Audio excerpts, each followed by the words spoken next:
Halo teman-teman, hari ini kita akan belajar tentang Plant, Property, dan Equipment pada chapter 10. Hari ini itu materi kita Self-Constructed Asset.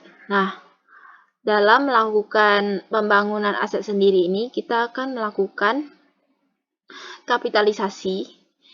Untuk step kapitalisasi itu kita harus melakukan qualifying asset, capitalization period, adalah periode kapitalisasi, ada awal dan akhir. Untuk awal kita pilih tanggal yang paling awal di antara pengeluaran untuk aset yang mulai dilakukan, aktivitas yang penting untuk memperoleh aset sampai siap digunakan. Selanjutnya beban bunga yang sudah terjadi. Nah, dia berakhir ketika aset telah siap dipakai. Untuk syarat kapitalisasi, dipilih yang paling rendah antara actual interest dengan available interest. Kita langsung masuk ke soalnya. Jadi tanggal 31 Desember 2013, secara company meminjam 1 juta dolar dengan bunga 12% untuk membangun bangunan baru. Terus di 2014 dia melakukan pengeluaran dengan data berikut. Yang ini. Terus bangunannya itu selesai pada akhir Desember 2014. Untuk informasi tambahan, ini dia punya utang lain, yaitu bond dengan 10 tahun, bunganya 13%, note 6 tahun, bunganya 10%, ini nominalnya 4 juta dengan 1.600.000. Kita diminta untuk menghitung jumlah bunga yang akan dikapitalisasi dalam pembangunan gedung. Jadi, pertama kita melakukan qualifying asset, yaitu aset apa yang akan kita bangun sendiri. Nah, sesuai di soal, dia akan membangun sebuah building. Jadi kita tulis qualifying assetnya itu building. Nah, untuk capitalization period, kita membanding yang ada awal dan akhir. Untuk yang awal, pengeluaran untuk aset yang mulai dilakukan. Pengeluaran ini kita lihat dari soal. Pengeluaran yang paling awal itu adalah tanggal 1 Maret. Maka kita tulis 1 Maret 2014. Nah, selanjutnya aktivitas yang penting untuk memperoleh aset sampai siap digunakan. Ini contohnya seperti kita meminjam uang pada tanggal 31 Desember. Nah, kita kan bisa melakukan, karena kita minjamnya 31 Desember 2013, kita baru bisa bangun itu tanggal 1 Januari 2014. Jadi kita tulis 1 Januari 2014. Nah, untuk beban bunga yang sudah terjadi, kita tadi pinjam uang tanggal 31 Desember 2013, maka beban bunga yang sudah terjadi itu adalah pada tanggal 1 Januari 2014. Dia akan berakhir ketika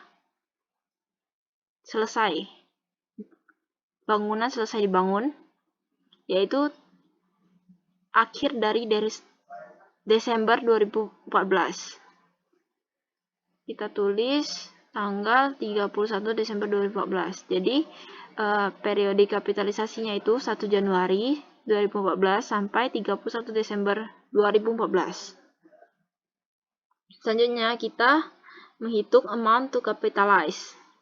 Yang pertama kita hitung WAAE atau Weighted Average Accumulated Expenditure, yaitu dari pengeluaran. Sesuai di soal, kita tulis tanggal 1 Maret, 1 Juni, 1 Juli, 1 Desember dengan pengeluaran sekian. Kita lihat dari atas sama 360.000, 600.000, 1.500.000, 1.500.000. Nah, kita akan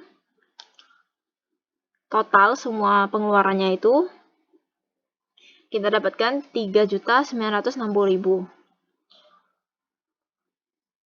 Nah, untuk periode kapitalisasi, kita mengambil patokan itu 31 Desember.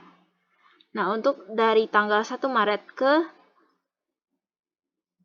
tanggal 31 Desember, itu ada berapa bulan? Kita hitung bulan Maret karena tanggal 1. Maret, April, Mei, Juni, Juli, Agustus, September, Oktober, November, Desember. Jadi ada 10 bulan. Kita tulis 10 per 12 di sini. Terus untuk WAE-nya, kita kalikan 360.000 dengan 10 per 12. Hasilnya itu 300.000. Terus untuk Juni,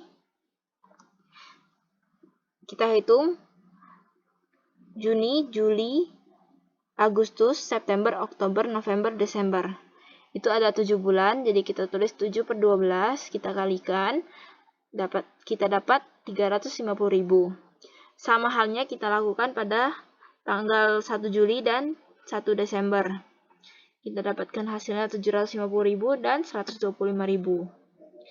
Kita juga total untuk WAE-nya 1.525.000. Nah, untuk 1.525.000 ini nanti kita akan pakai di available interest yang bagian paling bawah ini, yang warnanya sama-sama hijau. Terus untuk available interest, kita akan menghitung bunga untuk pinjaman yang spesifik dan bunga pinjaman lain. Untuk pinjaman spesifik itu yang berhubungan dengan pembangunan aset itu. Tadi kan di awal kita meminjam 1 juta dolar dengan bunga 12%, maka itu adalah pinjaman yang spesifik. Kita tulis 1 juta dan 12%, terus kita kalikan, kita dapatkan 120.000. Nah, untuk pinjaman lain, angkanya kita dapatkan dengan cara mengurangkan yang 1.525.000, kita kurangkan dengan spesifik 1 juta, kita dapatkan 525.000 dolar. Nah, untuk persenannya kita harus menghitung seperti rata-rata dari pinjaman lain tersebut. Ada bond 10 tahun dan note 6 tahun. Ini dari soal di atas yang 4 juta dan 1.600.000. Kita kalikan 4 juta dengan 13% bunganya 520.000, terus 1.600.000 dengan bunganya note 10% 160.000. Kita akan totalkan antara pokok pinjaman dengan bunga pinjamannya.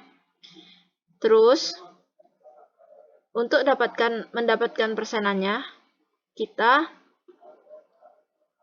bagikan antara bunga 680.000 dengan 5.600.000. Kita dapatkan 12,14%. Nah, untuk 12,14% ini kita pindahkan ke bagian atas. Di sini kita anggapnya seperti rata-rata pinjaman lain. Kita kalikan antara 525.000 dengan 12,14%. Hasilnya itu 63.750. Terus kita tambahkan antara 120.000 dan 63.000 ini, kita dapatkan avoidable interest-nya itu 183.750. Nah, selanjutnya kita menghitung actual interest atau bunga sesungguhnya.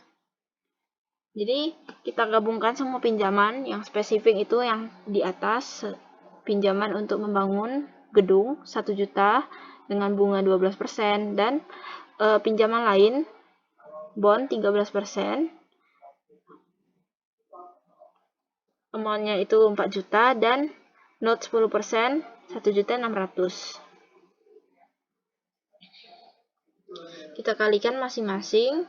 1 juta dikali dengan 12% 120.000. Terus kita kalikan lagi 4 juta dengan 13%. 13% kita dapatkan 520.000. Terus 1.600.000 dengan 10% yaitu 160.000. Kita totalkan seluruh bunganya ini. Kita dapatkan hasilnya 800.000. Ini untuk yang actual interest. Jadi untuk amount to capitalize-nya, aktual interest-nya kan 800.000, sedangkan avoidable interest-nya itu 183.750 yang ini. Kita bandingkan yang mana paling rendah. Ternyata yang paling rendah itu yang avoidable interest. Kita pakai yang itu. Nah, untuk jurnalnya, pertama, kita kan akan mengeluarkan bunga sesungguhnya itu 800.000. Jadi kita tulis cash di bagian kredit sebesar 800.000. Nah, jadi bunga yang dapat kita hindari itu 183.000, kita tulis di akun building, yaitu bangunan, di bagian sisi debit sebesar 183.750. Nah, untuk interest expense kita tulis dengan selisih antara 800.000 dengan 183.750, yaitu 616.250. Sekian, terima kasih.